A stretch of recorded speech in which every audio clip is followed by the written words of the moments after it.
all Jamaicans. I just want Jiggy and march, march. But make me dance with it now. Come make we march, all Jamaicans. We are one big family. Time come for deliverance. So make we march in unity. Whether PNP or labor rights, our God loves all of we.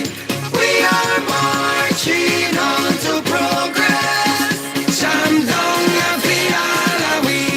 Everything Melissa broke down, we are gonna build back. We are gonna build back better than before. Every house we broke down, we are gonna build back. 'Cause our God has blessings in store. Time come to rebuild together. 'Cause Jamaica is our home. We are stepping out of darkness into the light. We're gonna build stronger roof and door.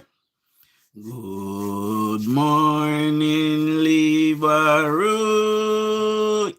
and good morning to all other comebacks watching this channel. Welcome to another episode of Political Hard Talk. I am your host, none other than the greatest Laborite alive. Good morning, my people. Good morning. Gonna tell me if you not see me. I am seeing myself in Ultra HD. Oftentimes it's a bit blurry. So no tell me if you not see me, tell me if you not hear me, tell me if it's blurry, tell me what I go on. We have an audio this morning, you know. Some months ago I did a similar video to this one, and you know, we were on the verge of reopening our bauxite sector. Well, it is open, but we were on the verge of expanding it, my people, and it has taken a little knock, obviously. So we're going to give the updates on that. Jamaica was once, you know, the bauxite capital of the world, you know, since the 1960s and 70s. China, Australia, and Guinea have discovered that they have bigger reserves than Jamaica. You know, so Jamaica is ranked, I believe, the 4th largest bauxite producer in the world. Now there are a trade war going on between China and Australia, so that is messing with the bauxite market. There was a military coup in Guinea, and that kind of make bauxite hard to produce in Guinea. So the market is wide open for Jamaica, and our government is taking advantage of that, my people. So we are going to get into that. Before we go any further though, let's roll out the morning shoutouts. See? So Sylvan, big up yourself. Larry, big up yourself. Elaine McClarity, big up yourself. June, Joanne, big up yourself. Simone, big up yourself. Tanya, big up yourself. PP68, big up yourself. Seranti, big up yourself. Good morning. I want to send a massive happy birthday to Desiree Grandison. She is one of our regular here. So massive happy birthday to Desiree. So big up yourself, Desiree, for your birthday. Everybody wish Desiree Grandison a happy birthday for me this morning. See? Also, before we play the clip, my people, I want to tell you guys that I have done some research. This is not something that some people would not have known, but for the persons that did not know, you know, in the last PNP government, you know, they would have led the country for 18 and a half years. And for 17 of those years, you know, taxes was put up on the Jamaican people. And had the PNP won this election that just went, you know, all of the stuff that they were saying that they were going to do, they would have to put up taxes on the Jamaican people. See? K. Clark, good morning. So here we go, my people. When you think of global power shifts, you probably think of industrial giants and superpowers. But today, a different story is unfolding. A small island nation, known more for its vibrant culture and beaches than industrial muscle, is making a move that could send tremors through a critical global supply chain. Jamaica, once a powerhouse of bauxite, is waking its sleeping giant. It's a high-stakes gamble to reclaim its spot in the global aluminum market, an ambition that has caught the anxious attention of both Washington and Beijing. This isn't just about digging red dirt.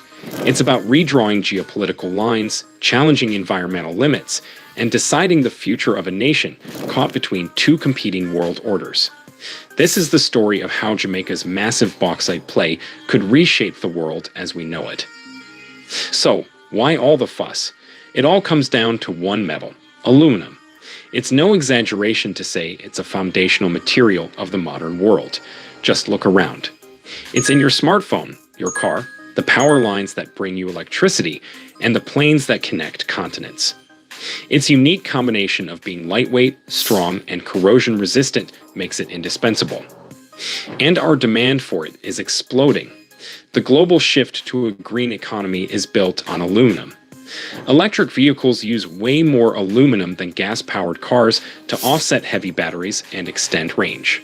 Wind turbines and solar panel frames rely on it. As the world races to decarbonize, the hunger for aluminum isn't just growing, it's accelerating like never before. This creates a problem. The global supply chain for aluminum is surprisingly fragile. The journey from raw earth to a finished product starts with bauxite ore, which is refined into a white powder called alumina, and finally smelted into aluminum. The choke point is in those first two stages, bauxite mining and alumina refining. For decades, the world has leaned heavily on just a few key suppliers. One of the biggest is Guinea in West Africa, home to the world's largest bauxite reserves. But political instability, including a military coup in 2021, has made global markets nervous. A sudden disruption there could cripple the aluminum industry overnight. Another major player is Australia, but its trade tensions with China, the world's top aluminum producer and consumer, have highlighted the risks of politics messing with resource flows. Here's the central problem. The world needs more aluminum than ever, but the supply chains we count on are getting unreliable and politicized. Western nations, especially the United States, are waking up to a scary reality. America's own aluminum production has withered over the past few decades, as smelters shut down due to high energy costs. The US is now heavily dependent on imports for both bauxite and alumina, creating a strategic vulnerability that has military planners and economic advisors on edge. What's at stake isn't just the price of a soda can. It's the ability to build next-generation fighter jets, construct a green energy grid, and maintain a competitive manufacturing edge. The race is on to find stable, reliable, and preferably friendly sources of bauxite and alumina. And in this high-stakes global search, all eyes are suddenly turning to a small island in the Caribbean. Jamaica is no stranger to the bauxite game. Back in the 19... Just want to take a pandily pause to say, my people, that if you don't believe this information, look it up on ChatGPT. It will give you all of the sources.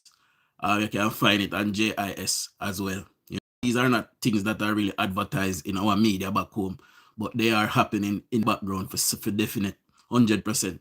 We just opened back last year our cement factory, and we did play that on here. You know, and the PNP had shut that down in the 90s, and this government managed to partner with, you know, their partners and reopen that. So cement prices should be going down in Jamaica in short order. See? So we continue to listen. 60s, it was the world's lead producer, its rich red earth fueling the post-war industrial boom. At its peak in the 1970s, the island was churning out over 15 million tons of ore a year. The industry has declined since then, but in 2018, Jamaica still produced a significant 10 million tons of bauxite, placing it among the world's top producers. Today's strategy isn't just about digging up raw ore and shipping it off. It's about climbing the value chain by refining that ore into higher value alumina right there on the island. The current push is a two-pronged attack, centered on two major industrial complexes.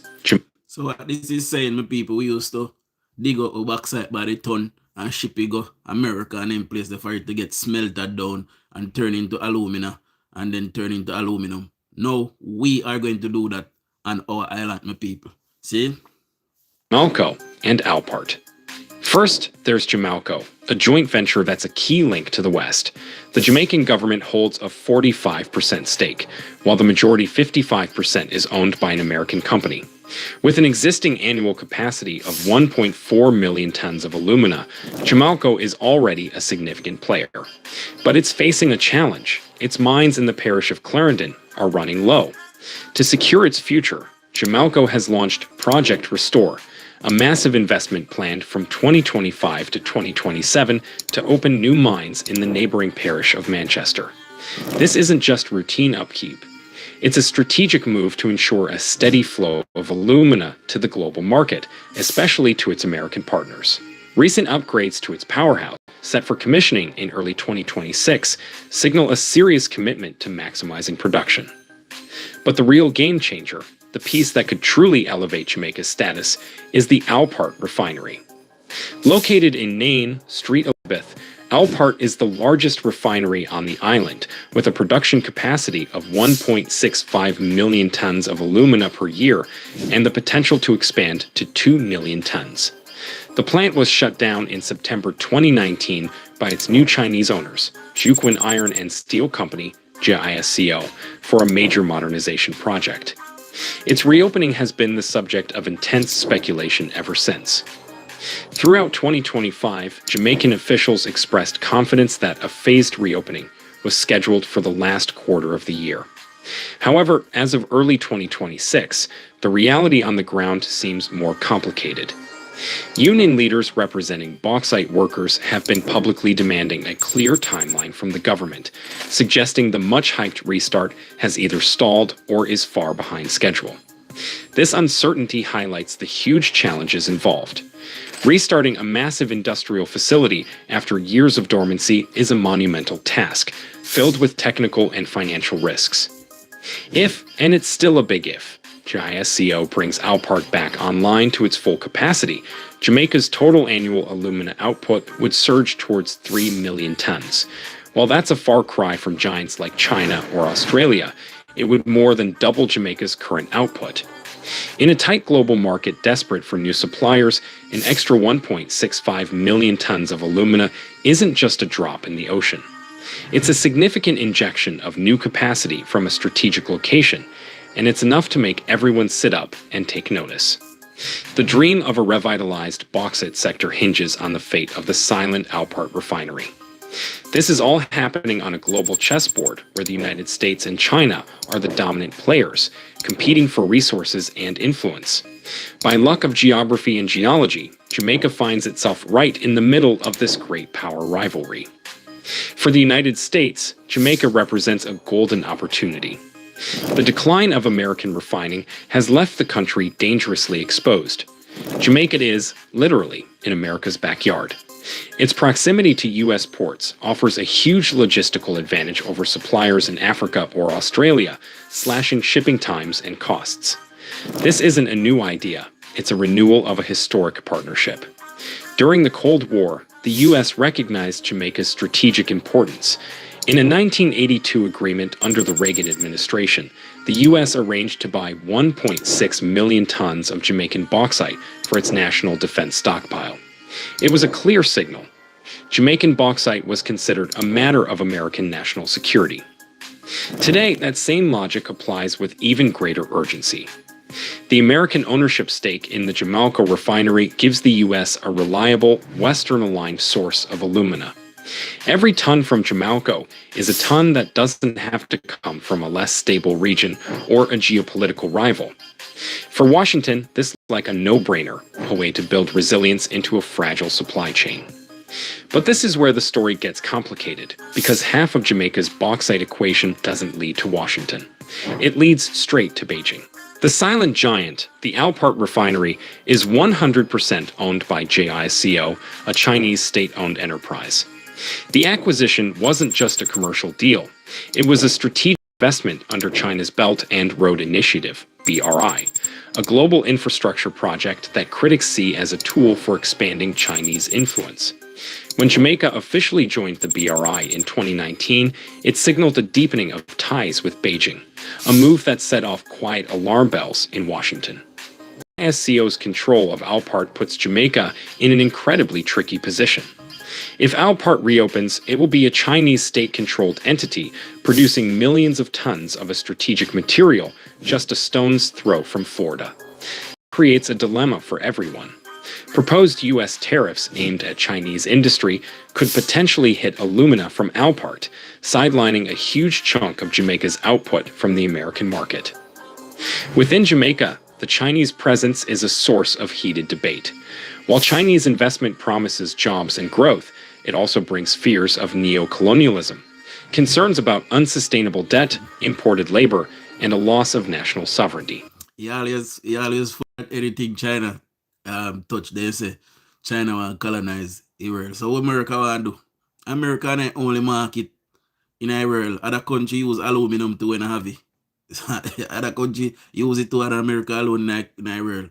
We use aluminum. But we can't do the listen. For many Jamaicans, it feels like trading one historical master for another. The government in Kingston is forced to perform a delicate diplomatic balancing act, courting its American partners at Jamalco while managing its relationship with its largest single investor, SCO, at Alpart. It's a strategy that's as potentially rewarding as it is incredibly risky. The promise of an economic boom and geopolitical relevance is powerful, but this ambition comes at a profound and perhaps irreversible cost. The story of bauxite in Jamaica is also one of environmental devastation and social conflict. For decades, critics of the industry have labeled its impact ecocide. Bauxite mining is brutal. It's almost all open pit, which means everything on the surface has to go. Forests are clear-cut, topsoil is scraped away, and entire landscapes are permanently altered. Between the 1950s and 1990, mining damaged the natural ecology of at least 60,000 acres of rural Jamaican land. This isn't just losing trees. It's the destruction of ecosystems and the loss of farmland that has sustained communities for generations. And then there's the waste. Refining bauxite into alumina generates a toxic byproduct called red mud. For every ton of alumina produced, the process creates roughly 1 to 1.5 tons of this caustic slurry. This red mud is a chemical cocktail, highly alkaline and laced with minerals. Historically, this toxic waste has been stored in massive, unlined ponds, vast red lakes that scar the landscape. By 1990, the industry had already generated over 200 million tons of this hazardous material. The risk of it seeping into groundwater or a dam failing is an ever-present threat. Residents near these sites have long complained of health problems, from respiratory illnesses to skin and eye ailments, which they blame on caustic dust from the refineries and residue ponds. Nowhere is this conflict more intense than in the fight for cockpit country. This unique region is a breathtaking landscape of limestone hills and deep valleys. It's a biodiversity hotspot, but its most critical role is as the island's water tower. Cockpit country is the source of 6 major rivers and supplies an estimated 40% of the island's total freshwater needs. It is, quite literally, the heart that pumps life-giving water to much of the nation. For years, environmental groups and local communities have fought to protect country from bauxite mining. The government eventually designated a protected area, but activists argue the boundaries were drawn to favor mining companies, leaving crucial water sources vulnerable. Mining leases have been granted right up to the edge of the protected zone, threatening to poison the water supply for hundreds of thousands of people. This is not just an environmental issue, it is a human rights issue. The areas most affected are often home to marginalized rural populations and historic maroon communities, descendants of escaped enslaved Africans who consider cockpit country sovereign territory. For them, mining isn't just a threat to their livelihood, it's an invasion. The compensation offered to residents for their lost land is another sore point. As of early 2026, there is no centralized government record of the damage. Compensation is handled case by case between communities and the companies. This opaque process leaves vulnerable people in a weak negotiating position, facing the loss of their ancestral lands for what they feel are inadequate payments. It creates a landscape of resentment and a feeling that the nation's pursuit of wealth is being built on the backs of its most vulnerable citizens. Jamaica is at a crossroads. The nation is making a bold play to leverage its most valuable resource, seeking a larger role in a vital global industry.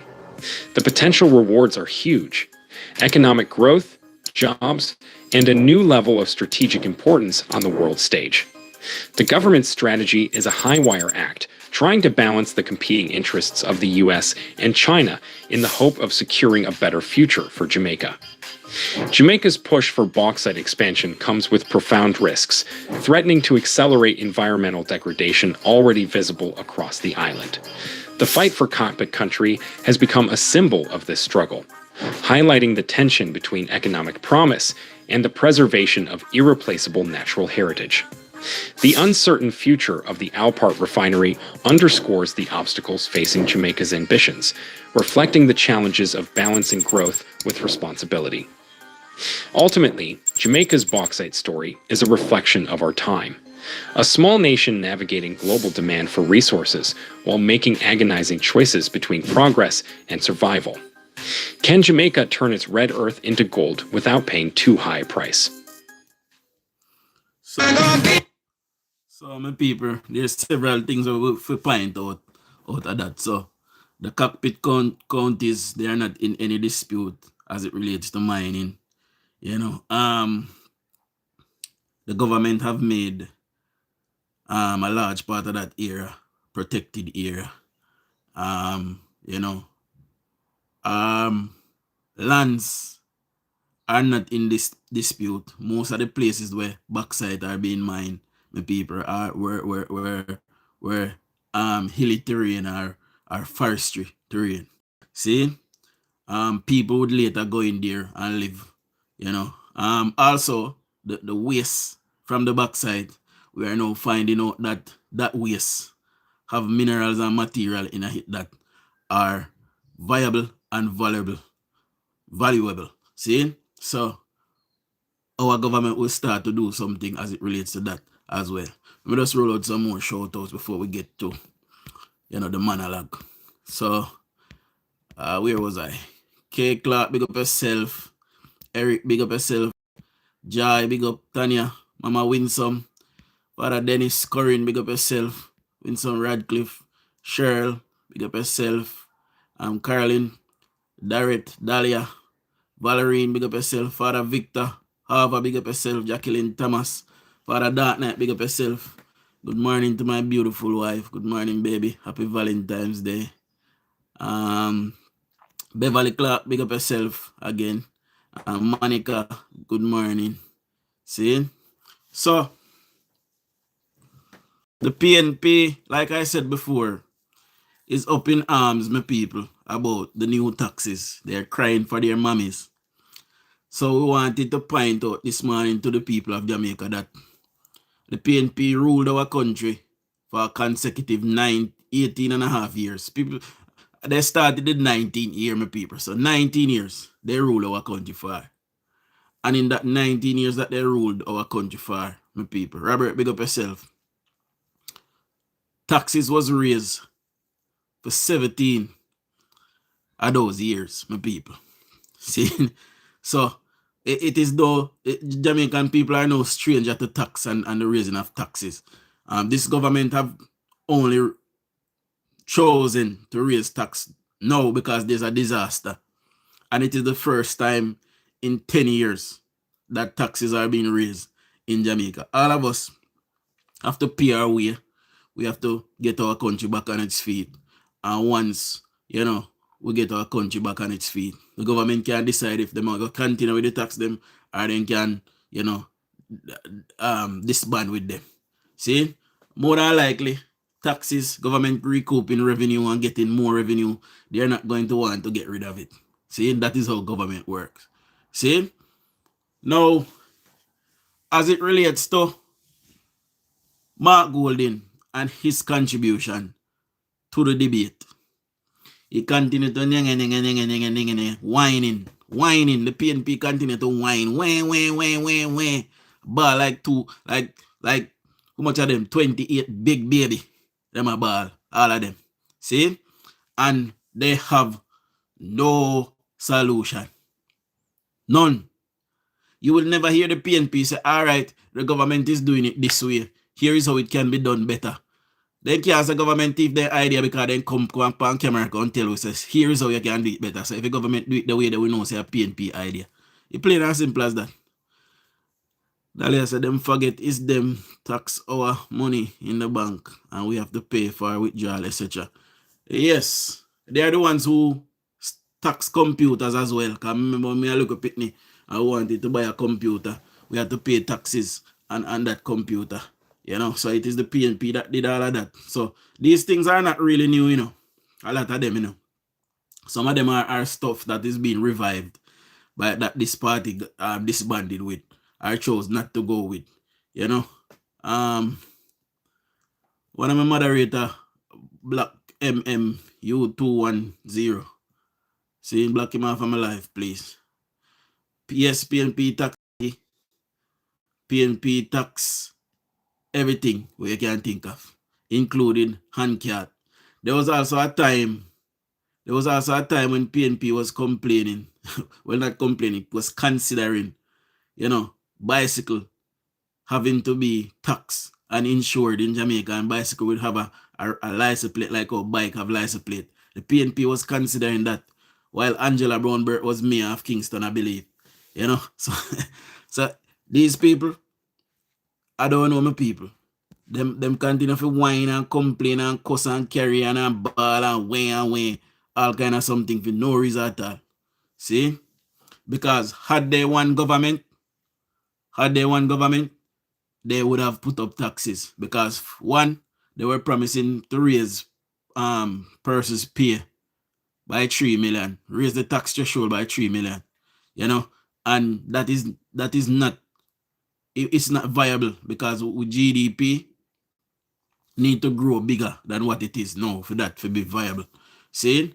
And they were promising that. How do you think they were going to achieve that?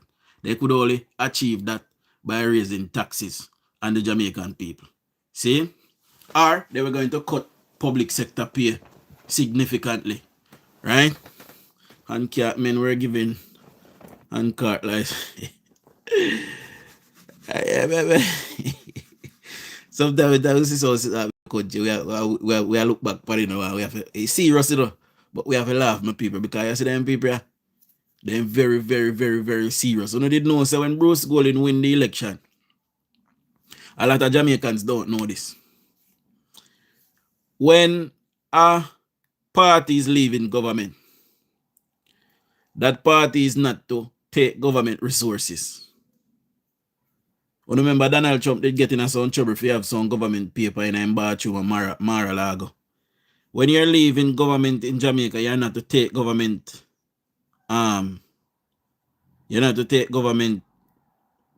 things. It is for taxpayer and for the new members of parliament that is coming into use. Right? Do you know what the PNP did when they lost government in 2007?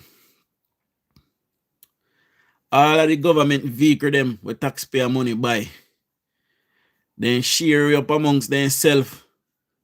Sell all some to them councillor friend, all of them something. Then do all of that, you know, before Andrew Holness, before Bruce Golding swearing in an office, you know. They sell out the government vehicle them and give whatever they can give to them friend, and then take what they could and take it proud of them. And Pajero. I did two kind of vehicle the government buy, Pajero and Prado at the time. And then share them up amongst themselves and sell with them if you sell when Bruce Golding and come them have to buy fresh vehicle. These are the things that the PNP did to Jamaican taxpayers. See? And if we don't open up with eyes and look and say, boy, them people they don't mean we no good. We will continue to run behind them and them will continue to destroy our nation. See? when you look on bauxite where can bring in millions of dollars for we. They never do nothing for resurrect it in a PJ time. See? And to keep it afloat. They never did nothing for resurrect it and keep it afloat in Porsche time either. See? Instead of they scale it down, they shut down the train line. See? They shut down the train line them. I don't know where PNP no lock down. They lock down urban center. They lock down industrial parks. They lock down park. They lock down hospital, police station, clinic, school. See?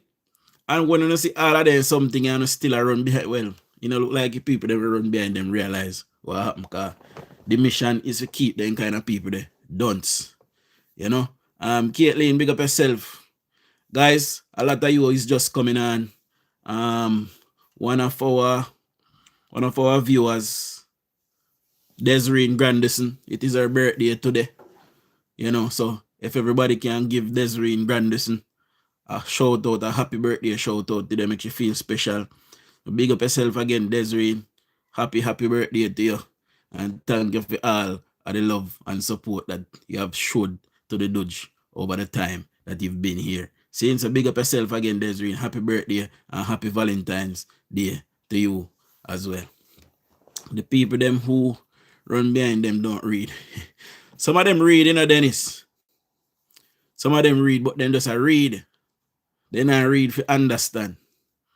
You know, they not read with no understanding. You know, and the position that Jamaica found itself in, with us being poor and destitute and walking through the world begging on our knees, you know, it is government policy that have done that. You know, and it is the PNP that caused the heavies and the worst damage. When I tell us a labor right now cause damage. See, kind of everything labor right did do. Under Papa Eddie, or even under Buster, you know, and Sangster and Shearer, and everything we did that was right. But we had proper control of government, and we did the best. See, the PNP at any one time had 19 consecutive years. They had enough time to fix things, and they did not manage it. And they are the cause of most of the problem. Imagine one government lead for 19 years and not do nothing in our country. That is madness. See? Who said them brother birthday a while ago? Just one comment say, somebody brother birthday. Hold on. That me see. I never look good.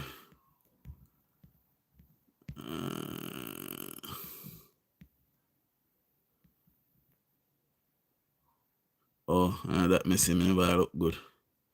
Oh yeah, somebody said today's my brother birthday. Winsome Radcliffe. Happy birthday to your brother. Winsome Radcliffe. You know, big up your brother. Panny Earth Strong.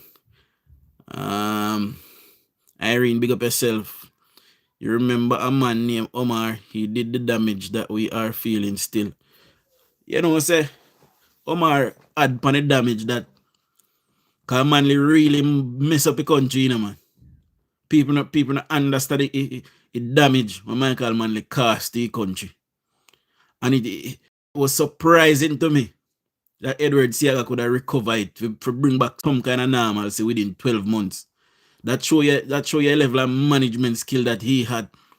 See? He was a man way behind in time to bring back, you know, much country, one government or one dictatorship fall them and they never recover. Look on Haiti. Look on Haiti. Never recover. See? Also, I want to say this. Let me say this. People who are sympathetic to Cuba. See?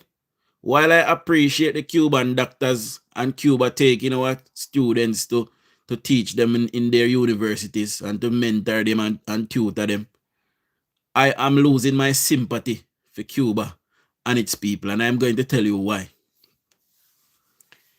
The Cuban people rose up in the 1950s, I believe, with Fidel Castro gaining power, and then turning into a dictator. See? Since then, the Cuban people have suffered greatly under the mighty boot of the United States. The United States have told the Cuban government, hold elections, liberalize. There's many millions of Cubans that ran away from Cuba that would like to go home. Allow them to come home. Go look for their family. Liberalize the place, so we send tourists, so we send people, your people, they will come back home with some money.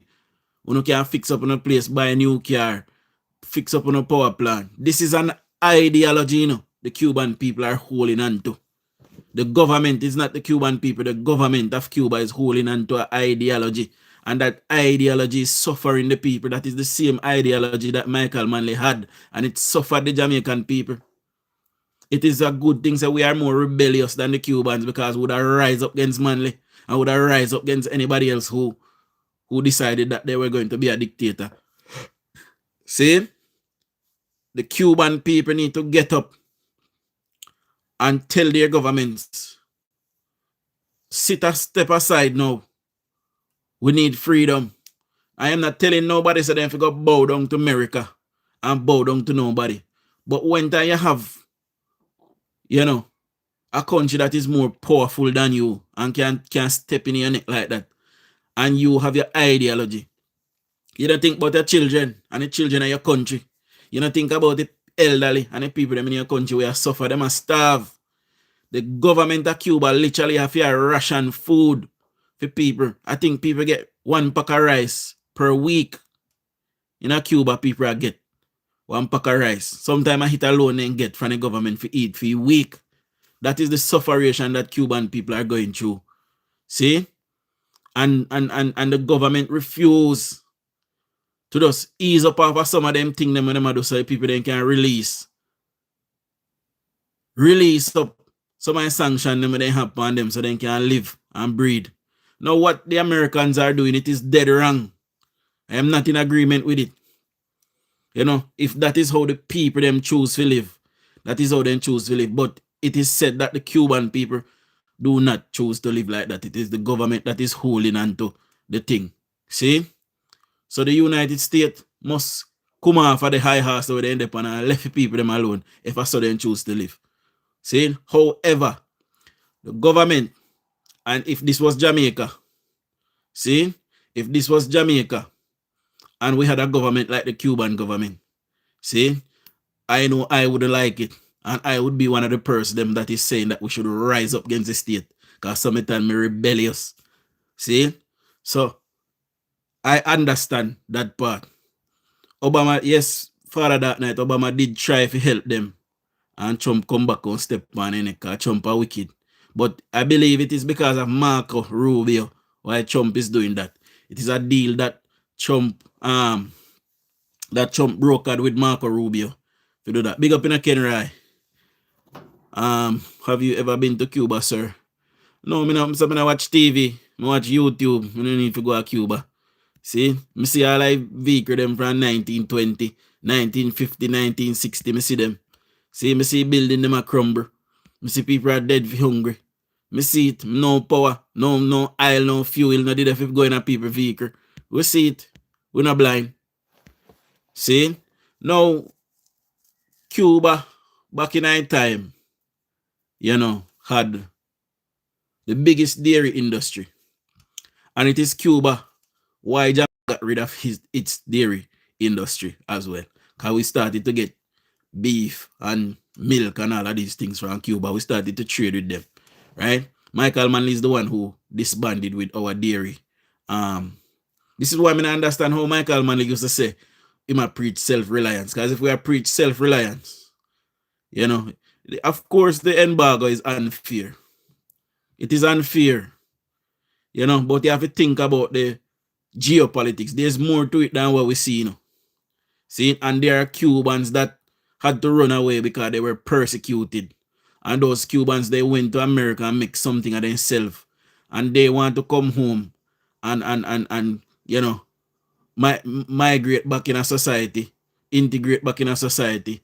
Or they want to come look for their family, which they are not allowed to because they will be persecuted. So along that line, this is why the Americans might behave so partly, and they are doing it because they can, which is not right. But as a government, it is your duty to look after your people them and do the best thing for your people them. See, it's plain and simple as that. Just like how me telling you say, I don't respect Michael Manley because Michael Manley chose his ideology over leading the nation. See, Michael Manley never lead the country properly, and that is part of the reason why we have not developed significantly like enough other country.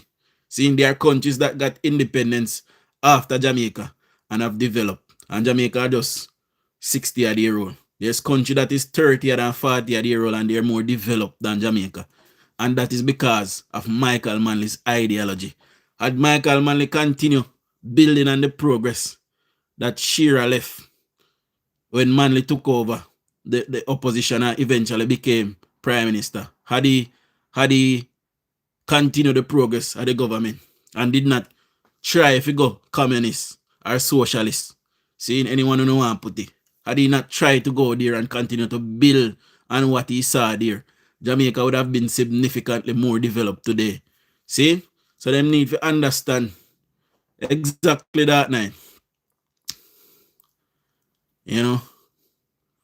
Cuba was good before racist Reagan. Well, the model that Cuba have, it is not sustainable. It is very evident. Because I'm going to tell you something. If you plant rice, right, you can always find rice seed for plant. And if you plant cane, you can always find a cane top for plant. And if you grow cow and goat, you only want one man rammy, you want one rammy, and you want one woman goat, one she goat. And that will multiply. See? So if it was for food sustainability alone, in this connected world that we are in, Cuba would be way ahead if it was only for that alone. See? But that is not how the world works. Right? If they want to be cut off and not be a part of the world, that is their prerogative. And they should be left alone. I understand that and I agree that. But if I were a leader, or if I were the leader of Cuba, and I saw people literally dying because they are hungry, people are dying in parts of Cuba because they are hungry, I would go and sit down with the United States and say, listen, this is my ideology, this is how we plan to run things, but here is what we can do. We can make some concessions here. How does it best fit in on our agenda? Remember, when a man rise up against you, brother, and bring nuclear weapon come in your backyard with fire upon you, See? You have to have up that man there for life, See? It come like if you are your neighbor, who used to live good, and when you look your neighbor, start look your woman. Yeah, your neighbor can't live good again because your neighbor disrespect you in the most wickedest way. See? So we have to understand these things. The Cuban people have to get up, Dennis. They have to get up. There comes a time when Cuba need to start blaming and start acting. Exactly. See, in Jamaica, have to stop blaming now and start acting, This is why Andronis is taking the decisions that he's taking, because we have to stop it blaming now and start to act. See? We can't blame nobody anymore. We people them a struggle. And because we people them a struggle, we have to have leaders that are thinking with their cognitives, see? And dreaming up ideas and thinking about how best we can get around these things. See? Cuba can take a lesson out of Jamaica book as well. See? This revolution and guerrilla warfare and this and that, it not benefit the people them. I am told that in Cuba, the toilets, the drainage system is so old that you're not allowed to flush toilet paper down the toilet anymore in parts of Havana. See? So, well, what may I say that night is if Russia bring nuclear weapon in Cuba and Cuba did not allow that, America not go forgive that, man. America not go forgive that, See, I just say go.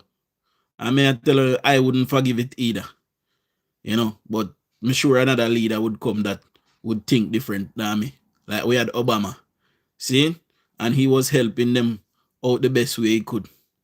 You know, people were returning to Cuba under Obama. You know, people when I see their family for years go look for them, and then look at thing there. See, we all need to unite and rise up. That is the only way. Rise up against what? Tyranny in Cuba and a few business like Cuban people. Like Cuban people have to take up that, boss. See, can't trust no leader in these times. Well, me can't tell you that I trust Andrew Holness with my life. See, everything that Andrew Holness have done proved to me that he wants to see the development of Jamaica.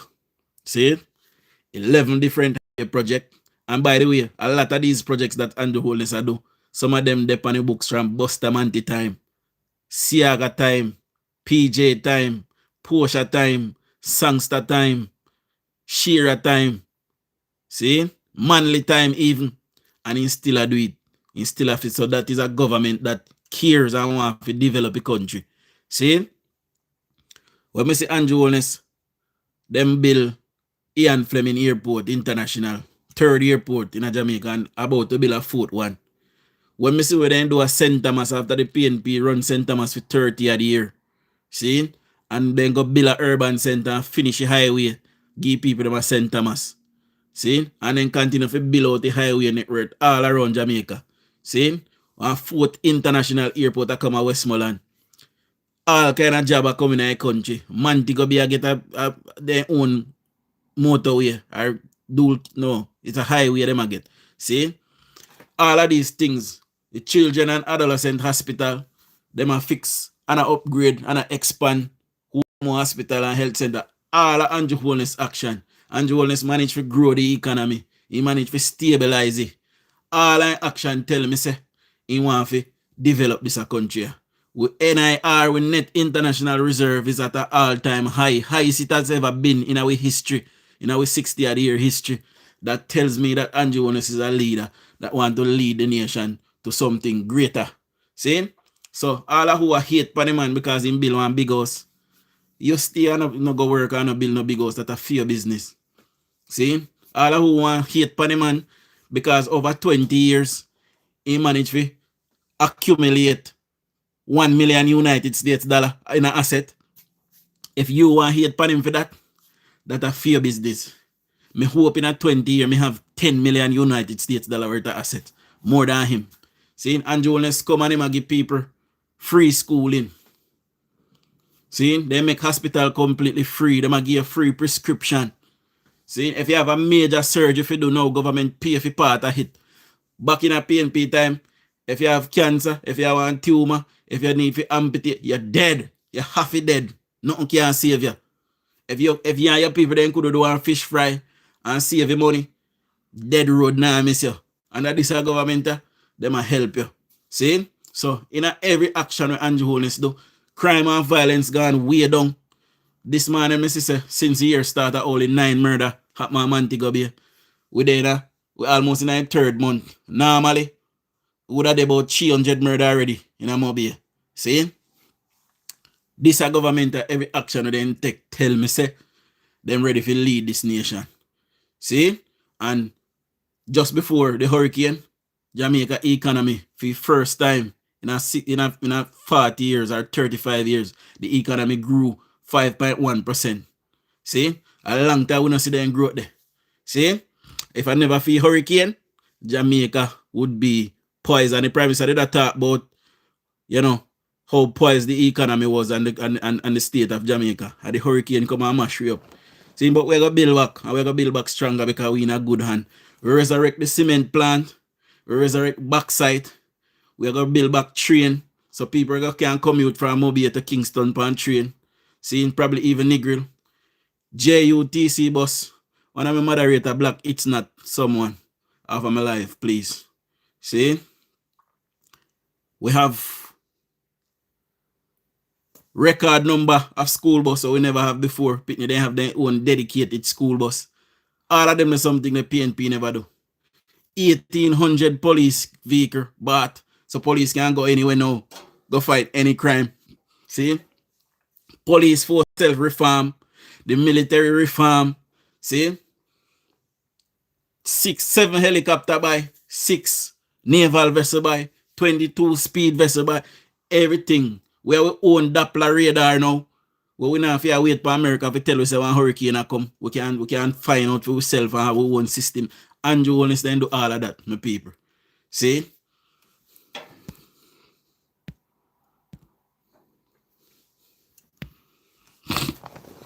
Look, I'm a moderator, them asleep, my people.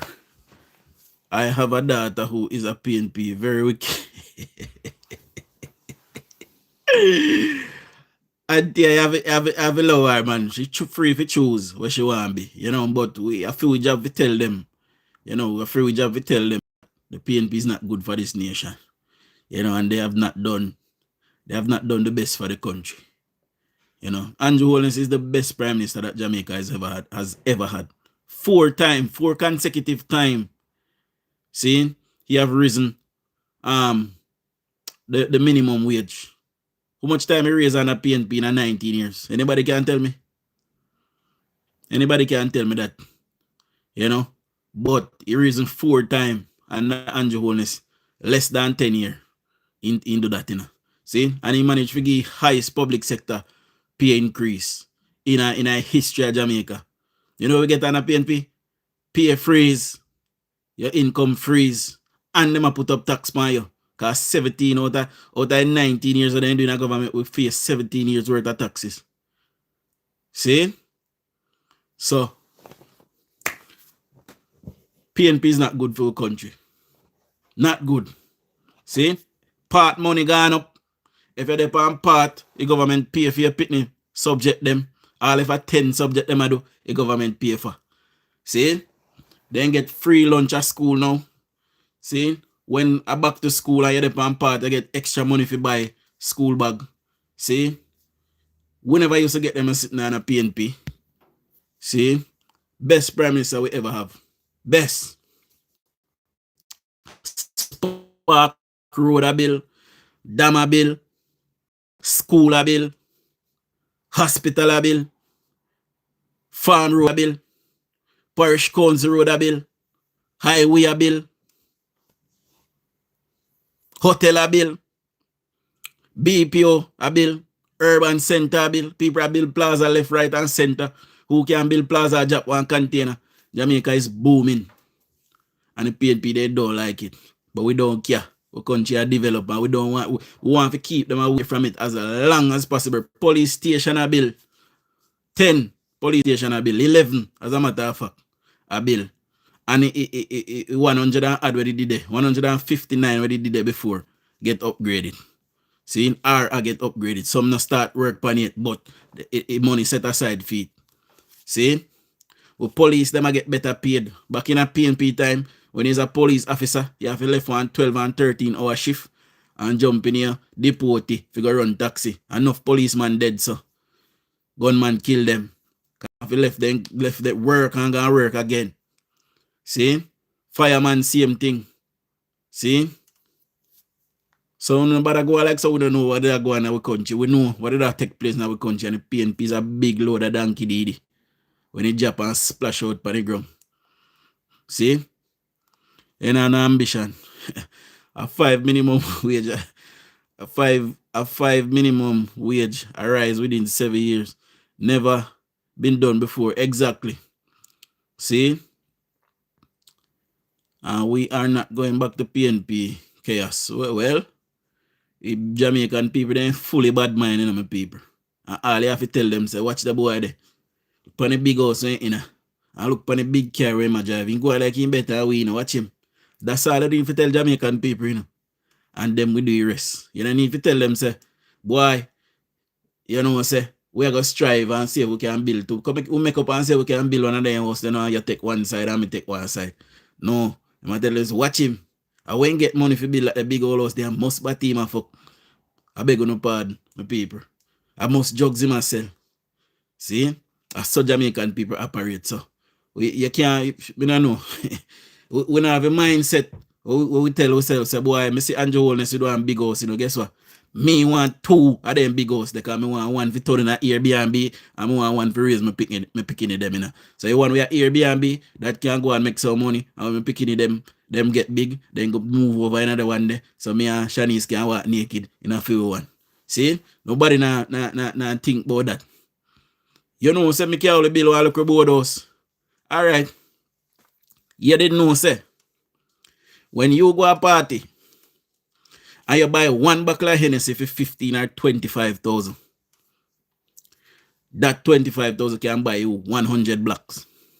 And if you go a party next week and you spend another 25,000, that is another 100 blocks. And if you do that throughout the year, you probably can have 1,000 blocks, 2 tons of steel, 100 bags of cement. Enough people not own the land, then just go capture it. Thank God for Jamaica, because we can capture a piece of land same way. We still can't do that. We just want the people then stop capture land in a swamp. That's not good for we. But if you see a piece of cane land or something when it's swampy and you can't capture it, nobody not trouble you. You can't do then something there for it. See? And you take your time and build up your local place. Right? Jamaica is in a better place than how the PNP left. All our people them, all our young people them, we are run down behind PNP. If we don't make the mistake there, PNP are not good managers. Look, they can't even manage them party. See? Damien Crawford come and tell us no animosity in a party. Then how comes he never knows so them will take off his name of a PAC? See? That is what the PNP do. They are power hungry. And as long as something out there like power for them to grab onto, that is what they want. They don't care how they get it. Propaganda, bad mind, thief, even murder. They will do. Forget it. I don't remember so me tell you. Oh. Anyway, my people, I go get ready for go to work. So I will sooner this evening. See? Please subscribe if you're here for the first time. Big up all 166 persons who is here watching. Big up on yourself. Much love. Big up all 81 persons that gave me a thumbs up. When I reach 100 thumbs up this morning, we actually 100 thumbs up per live. And we not get it this morning, but we're grateful for the 82 persons that give us. So big up on yourself. And, I am sure we'll achieve it when, others who were not able to catch the live this morning is watching the rerun. Please watch the ads them my paper. And don't make me fly to your phone and bite out somebody next thing. See? Watch the ads them and I will soon look more. Tonight, we are going to chop it up. I was planning to do another story time about Michael Manley, my people. And Uncle Joshua, who is meant to tell his version of that story. Uncle Joshua lost his mom, my people. So, my condolence to Uncle Joshua. He's going through a hard time right now. So, big up yourself, Uncle Josh. And we're there. We are praying for you, for your strength in this time, Uncle Josh. See? So, big up on yourself, my people. And I will soon this evening. Much love. Shower liberate.